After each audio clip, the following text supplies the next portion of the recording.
중국의 반도체 굴기 또 AI의 굴기는 미국이 헛발질이다. 제가 볼 때 이게 중국이 여우처럼 이제 대응한 것 같아요. 미국은 지금 AI 위에 목숨을 거는데 중국은 AI 목숨을 안 걸어요. AI에다가 제조업을 붙이는 거예요.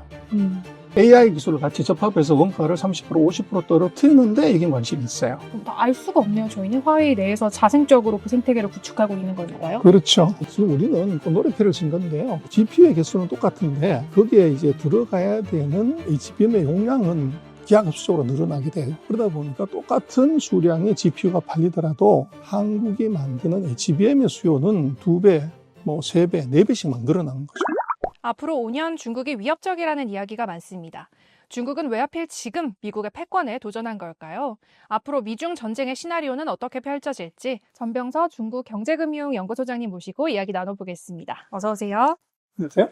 네, 안녕하세요. 얼마 전이었죠. 미국 트럼프 대통령과 시진핑 주석이 만났습니다. 100분간의 담판으로 갈등은 좀 봉합이 됐다라고 보는 시각들이 있더라고요. 맞는 걸까요? 1년짜리 시한폭탄을 조식에 맞춰놨다 그렇게 봐야 될 것 같아요. 그 안에 있는 내부적인 것은 크게 바뀐 게 없어요. 오로지 히토류를 1년 정도 더 연장하는 것, 그게 핵심이었다. 알맹이는 없는 담판이라고 봐도 그렇죠. 될까요? 예. 그러면 중국 패권 경쟁에서 시간이 결국 무기다라고 보는 시각이 있고 오히려 반대편에서는 아니다. 오히려 시간을 더 길게 끌고 가면 중국이 불리해진다라고 보는 시각도 있더라고요. 어느 쪽이 맞다고 생각하세요? 전자가 오히려 맞지 않나 싶은데요. 지금 중국이 히토류를 4월 21일 검수를 시키면서 그게 석 달이 지나니까 히토류가 이제 미국에 스탁아웃 되는 거죠. 당장 첨단 산업에 생산을 못하는 그런 불상사가 생겼고 아주 타이밍이 그걸 이제 1년을 연장을 했다고 하는데 10월 말에 이제 합의를 봤으니까 1년 뒤면 미국은 11월에 중간선거가 있어요. 그 바로 직전에 끝나는 거죠. 제가 볼 때 이게 중국이 여우처럼 이제 대응을 한 것 같아요. 그렇게 보면 누가 이제 지금 이 싸움에 갑이 나는 것, 이제 그걸 보여줬고, 그래서 이번에 그 미중 정상회담을 보면 누가 이제 목이 말랐냐를 지도자들의 행동에서 찾을 수가 있을 것 같아요. 트럼프 대통령이 먼저 와서 기다렸고, 트럼프 대통령이 심지어는 시진핑 주석 귀에다 대고 뭐 얘기를 막 해요. 네. 들어갈 때나 나올 때나 시진핑 주석은 무표정이 아무 대답이 없어요. 표정 변화가 없었어요. 그렇죠? 결국은 그 시간의 싸움이 시진핑의 편일 가능성이 대단히 높고 트럼프 대통령의 적은 중국이 아니라 시간이다. 그렇게 보는 게 맞을 것 같아요. 현 상황을 좀 자세하게 짚어봐야 될 것 같은데요. 한국 기업들이 가장 불안해하는 지점이 있습니다. 한국 주력 제조업이 중국에게 얼만큼 도대체 추격을 당하고 있는 거냐 하는 건데요.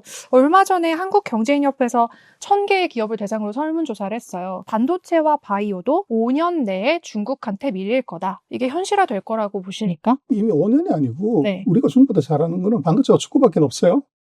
그래서 그 반도체 하나가 남아있는데 제가 볼 때 5년 안에 중국이 반도체를 개척한다. 이것은 좀 어려울 것 같고 지금 정도의 기술 수준이 그대로 갭이 유지된다고 하면 따라오기는 조금 어렵다. 반도체를 제외한 나머지에서는 뭐 이미 경쟁력이 떨어져 있기도 하지만 5년 뒤가 되면 더 이제 갭이 커질 수 있는 가능성 충분히 있죠.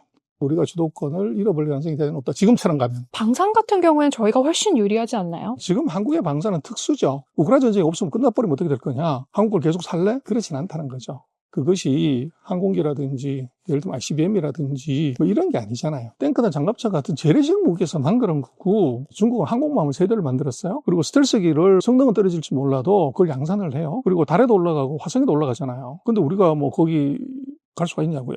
항공모함을 만들 수 있냐고. 지금 첨단 무기에서는 뭐 미국, 중국하고는 우리는 애초부터 게임이 안 돼. 그런 분야에 있어서는 미국과 중국의 실력은 서로 비등비등할 정도로 올라와 있다는 거고 우리는 뭐 핵잠수함 지금 10여를 뭐 겨우 이제 확보하는 정도인데 미국이나 중국은 핵잠수함들을 당연히 지금 운행하고 있죠. 그러니까 그거하고는 우리가 비교를 할 수 없는 상황이에요. 보면은 중국에 대한 위기감도 많이 팽배한 것 같아요. 테슬라 같은 경우에는 중국 로봇이 없으면 일을 못하니까 앞으로 1, 2년 안에 중국산 부품들은 다 제외하고 만들겠다.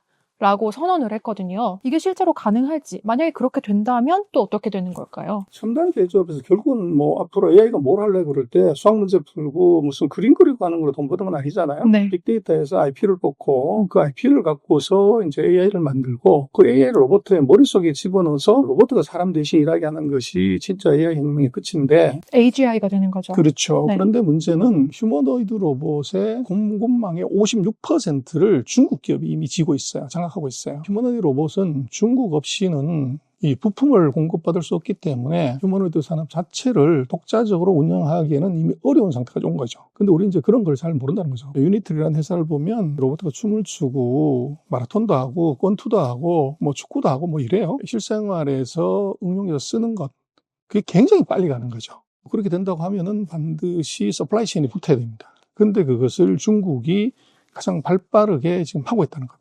화웨이 같은 경우에는 반도체를 자기네들이 직접 만든다고 해서 굉장히 충격을 받았었잖아요. 그 이후로도 빠르게 발전을 하고 있다 이렇게 보는 게 맞을까요? 화웨이를 네. 그 통신 장비 만들고 핸드폰 만드는 회사라고 이제 생각을 하는데 그게 좀 잘못된 것이요. 중국의 팹리스 회사의 대표적인 회사가 바로 화웨이 자회사인 하이실리콘이라는 회사예요. 미국이 제재하기 전에 전 세계 그 팹리스 중에서 랭킹이 한 7위 정도까지 올라갔을 정도로 이미 두각을 나타냈고 지금 한국 같은 경우는 탑10에 들어간 뭐 기업이 단 하나도 없습니다. 그 정도로 중국은 이미 실력이 올라가 있는 상태인데 화웨이는 그 자회사를 통해서 AI 칩, GPU를 지금 설계하고 만들어요. 이것의 성능이 이미 H100 수준의 한 뭐 70에서 80 정도? 네. 그 정도 성능이 나는 칩을 이제 이미 만들고 있고 화웨이가 그 사이 한 5년 동안에 투자를 하고 M&A하고 출자를 해서 107개 정도의 회사를 직간접적으로 통제를 해요. 반도체, 소재, 장비, 설계, 제조, 반도체의 모든 라인업을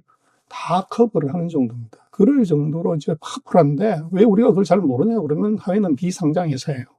공시의 의무도 없을 뿐더러 자료가 비공개이기 때문에 잘 알지를 못하는 거죠. 그래서 지금 중국의 반도체는 SMIC나 뭐 우리가 익히 들어온 그 회사를 보면 안 되고 화웨이의 경쟁력이 얼마나 차이가 나냐 하는 것, 이게 핵심입니다. 그럼 다 알 수가 없네요. 저희는 화웨이 내에서 자생적으로 그 생태계를 구축하고 있는 거니까요. 그렇죠. 지금 반도체를 제조하는데 반드시 있어야 되는 이제 장비 하나가 EUV가 있어야 돼요. 모든 첨단 기술의 그 집합체라고 볼 수 있는데 그거는 뭐 완벽한 이제 네덜란드 에미스의 독점인데 이걸 중국이 지금 국산화를 시작을 했고 이미 90나노 뭐 제품 만들어서 쓰고 있고 60나노 성공했고 지금 28나노 제품을 시제품 테스트하고 있는 중이에요. 그 배후에는 화웨이가 서포트를 하고 있다는 거죠. 근데 사실 미국도 만들어내지 못한 그런 초정밀 기술인데 중국이 가능한 이유는 무엇인가요? 중국의 반도체 굴기 또 AI의 굴기는 칠할은 미국의 헛발질이다. 미국이 2021년부터 중국에 대해서 반도체, 장비, 칩, 기술, AS를 다 막았어요. 특히 이제 AI 칩 같은 경우는 원래는 그냥 풀어놨다가 막았다가 또 이제 이걸 풀어놨다가 트럼프 대통령이 또 막았다가 완전하게 틀어막아서 숨을 못 쉬게 해야 되는데 풀어줬다 잠궜다는 사이에 중국의 반발심하고 저항력만 더 키운 그런 결과가 지금 돼버린 거죠. 중국이 그런 것을 감히 엄두를 내지 않았었는데 미국이 제재를 하는 바람에 제재 역설이 벌어진 겁니다. 그래서 가만뒀더라면 우리가 HBM을 어떻게 만들어, GPU를 어떻게 만들어, 노광장비를 어떻게 만들어 샀어야지 이렇게 됐는데 이게 다 끊겨버린 거죠. 그러다 보니까 이제 공하면 통한다고 이제 어쩔 수 없이 목숨 걸고 만들어야 되는 그런 일이 벌어졌고 그것이 중국이 최근 5년 동안에 당초 예상보다도 굉장히 빨리 기술 진보가 일어나고 있는 비밀입니다.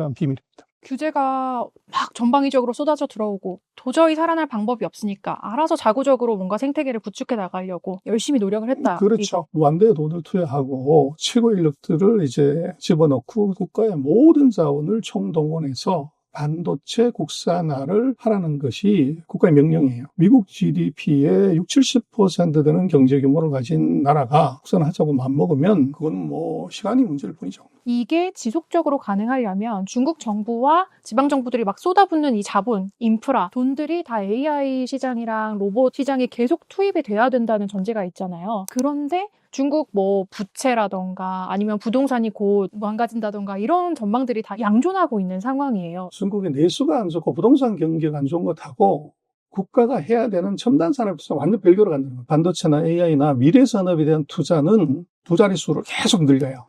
전통 산업은 뭐 주가도 엉망이고 그런데 첨단 산업, 신산업, 미래 산업은 주가도 올라가고 있고 실적도 계속 좋아지는 거죠. 어느 나라 할 것 없이 지금 코로나 이후로 K자 리커버리잖아요. 그래서 중국은 그게 더 심하다. 양쪽으로 가고 있다. 옛날 전통 산업은 죽고 그렇죠. 신사업은 올라가고 있다. 근데 거기서 이제 우리가 하나 좀 주목해서 봐야 될 것은 미국은 지금 AI 위에 목숨을 거는데 중국은 AI 목숨을 안 걸어요. AI에다가 제조업을 붙이는 거예요. 철강화학, 조선, 기계, 자동차, 핸드폰, 노트북에 AI 기술을 같이 접합해서 원가를 30%, 50% 떨어뜨리는데 이게 관심이 있어요. 결국은 AI 갖고 돈을 벌려면 제조업의 생산성이 30%, 50% 떨어지면 그 이익을 반으로 나눠 가질 수 있잖아요.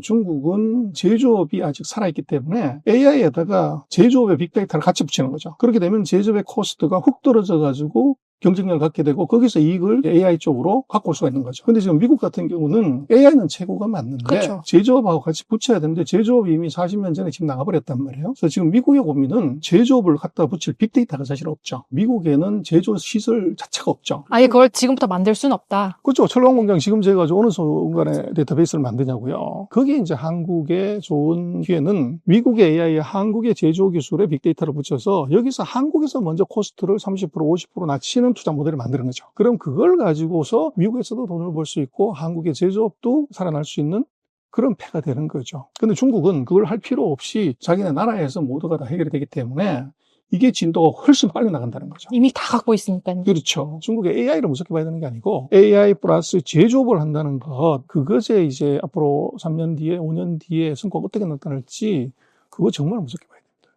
엔비디아의 젠슨 황도 중국을 의식을 하더라고요. 그러면서 중국의 인재를 우리가 끌어안아야 된다라고 얘기를 했던데 많은 우려가 있는 건 사실이거든요. 중국 인재를 끌어안았다가 엔비디아의 핵심 기술이나 부품들이나 아이디어들이 유출되면 어떡하나. 실리콘밸리를 IC 인더스트리라고 얘기를 하는데 IC가 인터그레이스 키트라고 하는 반도체 집적 회로라고 얘기를 할 수 있지만 그걸 다른 말로 인디아 차이나 인더스트리라고 얘기를 해요. 거기서 일하고 있는 엔지니어들의 7, 80%가 중국하고 인도 출신이라는 거죠. 실리콘밸리에 실제적으로 일을 하는 피지컬 레벨에서의 시장은 이미 잡고 있는 거고, 그러면 이제 이게 중국으로 다 넘어가지 않냐고 그러는데, 결국은 거기도 이제 컨트롤 하는 거죠. 핵심 분야에 있어서는 중국의 인력들이 들어가서 작업하지 못하게끔 하는 것. 삼성이나 하이닉스가 시안이나 우시에서 반도체 공장을 지금 돌려요. 핵심이 되는 공정 안에는 거기는 이제 한국 엔지니어만 들어갈 수 있고 기술 보호를 그런 식으로도 이제 할 수가 있는 거죠. 생산이 아니라 R&D는 아이디어 싸움이잖아요. 그래서 뛰어난 천재 하나가 세상을 바꾸고 나라를 먹여 살리는 시대가 지금이에요. 예를 들어서 딥시크다. 중국에서 회사 설립한 지 2년밖에 안 된 스타트업이에요. 연구원이 130여 명 있는데 이 사람들은 단 한 명도 미국에 가서 공부를 했거나 일을 해본 적이 없는 사람들이에요. 결국은 지금 중국 인재들의 실력 AI 세계 정상 수준이라는 거죠. 기밀이 누출되지 않게끔 활용할 수 있다고 하면 엄청난 시너지가 있을 수가 있죠. 그리고 이제 젠슨 황은 대만 사람이잖아요. 그렇죠. 충분히 그것들을 통제하고 관리할 수 있는 능력이 있기 때문에 얘기를 하는 것이고, 엔비디아가 얘기하는 것들은 상당한 부분에 복선을 사실 깔고 있죠. 중국 시장을 공략해야 되는데 누가 중국을 가장 잘하냐면 중국 엔지니어들이 제일 잘 알죠. 그러면 이제 엔비디아의 입장에서 놓고 보면 중국 엔지니어들을 활용해서 중국 시장을 공략한다. 저걸 이용해서 저걸 공격하는 그런 전략을 충분히 얘기할 수는 있죠. 특히 이제 AI 칩 같은 경우는 이걸 풀어놨다가 트럼프 대통령이 또 막았다가 H200 고성능 칩을 다시 풀어서 수출하겠다? 이렇게 지금 검토한다는 보도가 막 나오고 있어요. 그러면 지금 이제 또 푼다는 거잖아요. 고성능 칩을 중국에 수출할 수 있다. 한국한테는 어떻게 되나요? 한국에게는 좀 호재인가요? 지금 우리는 그 노래표를 진 건데요. GPU가 들어가면 그 옆에 6개 또는 8개의 HBM이 반드시 들어가야 돼요. AMD가 하든 또 엔비디아가 하든 중국의 하웨이가 하든 간에 반드시 필요한 것은 이제 HBM 칩입니다. 엔비디아 칩에 들어가는 것은 하이닉스가 독점적으로 들어가요. 그래서 중국으로 수출이 늘어나면 하이닉스 매출이 늘어나는 거죠. 중국은 아직 HBM3나 3E나 4를 못 만들어요. 누가 돈 벌든 간에 거기서 우리는 같이 돈을 버는 그런 구조라고 볼 수가 있고, AI 산업에서 최대 수혜자가 한국이에요. 앞으로 그럼 한국 반도체 산업은 누가 이기든 성장할 수밖에 없는 구조가 될 수도 있나요? 그렇습니다. 그래서 지금 보면은 AI 칩에 반드시 들어가야 되는 HBM 메모리, 요 메모리의 수요가 무지 폭증을 하는 거죠. H200 또는 루빈 이렇게 업그레이드 될 때마다 GPU의 개수는 똑같은데 거기에 이제 들어가야 되는 HBM의 용량은 기하급수적으로 늘어나게 돼요. 그러다 보니까 똑같은 수량의 GPU가 팔리더라도 한국이 만드는 HBM의 수요는 2배, 3배, 4배씩 막 늘어나는 거죠. 더 고성능 칩이 팔릴수록. 그렇죠. 네. 그러다 보니까 이제 우리로서는 슈퍼사이클에 이제 봉착하게 된 거고, 결국은 생산을 하거나 증설을 해서 그 수급을 타이트하게 맞추는 것도 한국이에요. 그래서 이제 한국 같은 경우는 AI 광산에서 정말로 이제 화장실에서 웃는 네. 그런 카드를 우리가 지금 쥐고 있다고 봐야 됩니다. 그러면 이제 미중과 공급망이 재편되고 이렇게 계속해서 경쟁이 가면 그 미래는 어떤 시나리오로 갈 것 같으세요? 지금 미국과 중국이 싸우는 것은 제조에서는 이미 중국이 1등이고 무역에서도 중국이 1등이고 결국은 기술은 미국이 1등, 중국이 2등이지만 기술의 진짜 의미는 표준을 누가 갖고 있느냐가 중요해요. 스탠다드가. 그래서 지금 우리가 쓰는 건 전부 미국식이잖아요. 근데 지금 미중이 기술에서 완전히 갈라서고 있단 말이에요. 미국 표준을 쓰는 나라하고 중국 표준을 쓰는 나라 두 개로 분리될 수밖에 없다고요. 글로벌 사우스 같은 경우는 중국식 표준을 따르게 된단 말이에요.